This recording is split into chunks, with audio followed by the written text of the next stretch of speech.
Hello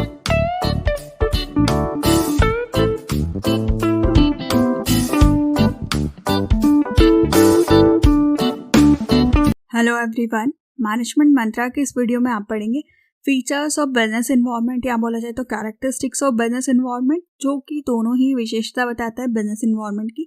जिसमें first आता है totality of external forces, second है स्पेसिफिक इंटरनल फोर्सेस, थर्ड है इंटर रिलेटेडनेस, फोर्थ है डायनामिक नेचर, फिफ्थ है अनसर्टेनिटी, सिक्स्थ है कॉम्प्लेक्सिटी और सेवंथ है रिलेटेबिलिटी। इनको डिटेल में देखने से पहले डिस्क्रिप्शन में आप बिजनेस एनवायरनमेंट से रिलेटेड डिफरेंट टॉपिक्स पे वीडियो देख सकते हैं। वीडियो अच्छा लगे तो प्लीज़ लाइक कीजिए, चैनल को सब्सक्राइब कीजिए और कमेंट कीजिए। और किसी टॉपिक पे वीडियो चाहिए तो आप कमेंट कर सकते हैं। तो बेसिकली हम समझते हैं कि बिजनेस एनवायरनमेंट क्या होता है। तो बिजनेस एनवायरनमेंट टोटल होता है लोगों का, ऑर्गेनाइजेशन का या अदर फोर्सेस का, जो कि आपकी इंडस्ट्री की पावर को अफेक्ट करते हैं, आपकी प्रोडक्शन को अफेक्ट करते हैं, या बोला जाए तो आपके बिजनेस को अफेक्ट करते हैं। तो जो आपके बिजनेस का जो सराउंडिंग्स है, जो फैक्टर्स आपको अफेक्ट करते हैं, वो होता है बिजनेस एनवायरनमेंट। तो जो हमने कैरेक्टरिस्टिक्स या फीचर्स देखे थे उनको हम डिटेल में देखते हैं। फर्स्ट आता है totality of external force. Business environment total होता है एक्सटर्नल फैक्टर्स का, जो कि उस बिजनेस को अफेक्ट करते हैं। तो जो आपके बिजनेस के बाहर के सारे फैक्टर्स है जो आपको अफेक्ट करते हैं, वो एक्सटर्नल फोर्स में आता है। For example Pepsi, Coca Cola, जिसको कि इंडिया में अपने बिजनेस सेट करने के लिए परमिशन लेनी थी, उन्होंने अपॉर्चुनिटी को देखा और वो यहाँ पे इजीली आ गए। तो जो इंडिया के अंदर कंपनीज थी उनको पेप्सी और कोको कोला ने अफेक्ट किया। तो ये बताता है कोई भी एक्सटर्नल फोर्स आपको अफेक्ट करता है। सेकेंड आता है स्पेसिफिक एंड जनरल फोर्सेस। जो बिजनेस एनवायरनमेंट है ये स्पेसिफिक और जनरल दोनों से मिलकर बनता है। स्पेशल फोर्स में वो लोग आते हैं जो सिर्फ डायरेक्टली आपको अफेक्ट करते हैं और आप ही से जुड़े होते हैं। आपका कस्टमर, कॉम्पिटिटर, इन्वेस्टर। मतलब कॉम्पिटिटर की कुछ कंप्लेंट्स हो सकती है, कुछ प्रॉब्लम हो सकती है आपके कॉम्पिटिटर या जो इन्वेस्टर्स है जो कि आपको अफेक्ट करते हैं। और जनरल फोर्सेस में वो ऐसे फोर्सेस जो कि सारे बिजनेस को अफेक्ट करते हैं, सोशल, पॉलिटिकल, लीगल, टेक्नोलॉजिकल। अगर कुछ गवर्नमेंट ने रूल्स रेगुलेशन लगाए हैं, टैक्सेस में चेंजेस किए, तो ये जनरली सबको अफेक्ट करते हैं। तो स्पेसिफिक और जनरल फोर्सेस दोनों आपको अफेक्ट करते हैं। नेक्स्ट आता है इंटर रिलेटेडनेस।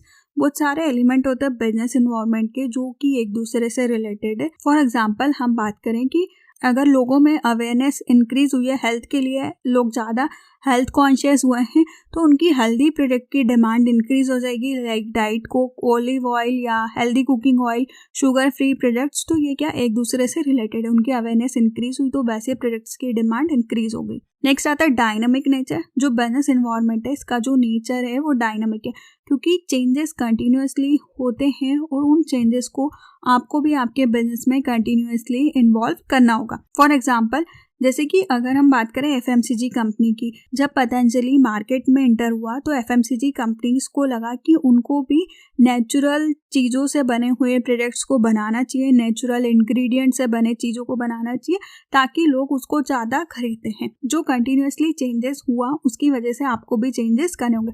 टेक्नोलॉजी में इंप्रूवमेंट हुआ तो आपको भी आपकी टेक्नोलॉजी चेंज करनी होगी। कंज्यूमर का प्रेफरेंस चेंज हुआ तो आपको भी आपके कंज्यूमर के अकॉर्डिंग, प्रेफरेंसेस के अकॉर्डिंग प्रोडक्ट को बनाना होगा। नेक्स्ट आता है अनसर्टेनिटी। जो भी बिजनेस एनवायरनमेंट है वो अनसर्टेन है। आप उसको प्रिडिक्ट नहीं कर सकते हैं फ्यूचर में क्या चीज़ें होने वाली है, क्या चेंजेस होने वाले हैं। तो बिजनेस एनवायरनमेंट को प्रिडिक्ट करना पॉसिबल नहीं है या अनसर्टेन है और बहुत डिफिकल्ट होता है, क्योंकि कुछ भी चेंजेस इकोनॉमी, सोशल या किसी भी एनवायरनमेंट में आ सकते हैं। फॉर एग्जाम्पल हम बात करें कि एंड्रॉयड स्मार्टफोन में जब चाइनीज़ कंपनियाँ एंटर हो गई तो कॉम्पिटिशन बहुत ज़्यादा इंक्रीज हो गया, प्राइस बहुत जल्दी डिक्रीज हो गया।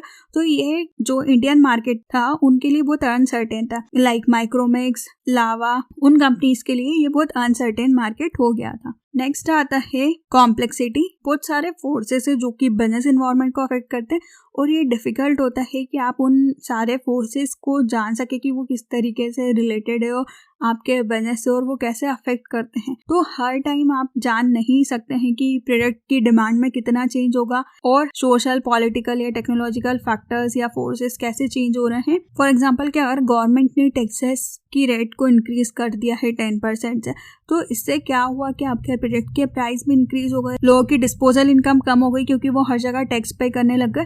तो बिजनेस में जो भी चीज़ें हैं वो इंटर रिलेटेड है, डायनामिक है, तो आप इसको समझ नहीं सकते, ये आपके लिए बहुत कॉम्प्लेक्स होता है। नेक्स्ट आता है relativity. Different country, different region जो भी है बिजनेस एनवायरनमेंट के, बिजनेस इन्वायरमेंट रिलेटिव कॉन्सेप्ट पे चलता है। फॉर एग्जांपल जापान की टेक्नोलॉजी डिफरेंट होगी, इंडिया की अलग होगी, चाइना या पाकिस्तान की टेक्नोलॉजी डिफरेंट होगी, और मल्टीनेशनल जो इंटरप्राइजेस है वो सेम कॉन्सेप्ट के साथ तो चलते हैं पर वो डिफरेंट कंट्री के अकॉर्डिंग डिफरेंट पॉलिसीज को फॉलो करते हैं। तो बिजनेस इन्वायरमेंट डिफरेंट होता है place to place, region to region और कंट्री टू कंट्री। तो आप जहाँ पे भी काम कर रहे हैं आपको देखना है कि वहाँ का इन्वायरमेंट कैसा है। तो इस वीडियो में आपने देखा कि क्या फीचर्स या क्या कैरेक्टरिस्टिक्स होते हैं बिजनेस इन्वायरमेंट के। फर्स्ट था टोटलिटी ऑफ एक्सटर्नल फोर्सेस, कि सारे एक्सटर्नल फोर्स आपको अफेक्ट करते हैं। सेकंड आता है स्पेसिफिक एंड जनरल फोर्सेस, कुछ स्पेसिफिक फोर्स होते हैं, कुछ जनरल फोर्स होते हैं जो कि सबको अफेक्ट करते हैं। नेक्स्ट आता है इंटर रिलेटेडनेस, कि हर फैक्टर एक दूसरे से रिलेटेड है।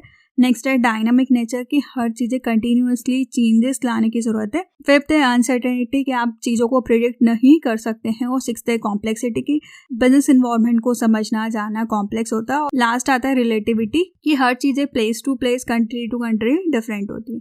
वीडियो अच्छा लगे तो प्लीज लाइक कीजिए, चैनल को सब्सक्राइब कीजिए और कमेंट कीजिए। और किसी टॉपिक पे वीडियो चाहिए तो आप कमेंट कर सकते हैं। Thank you.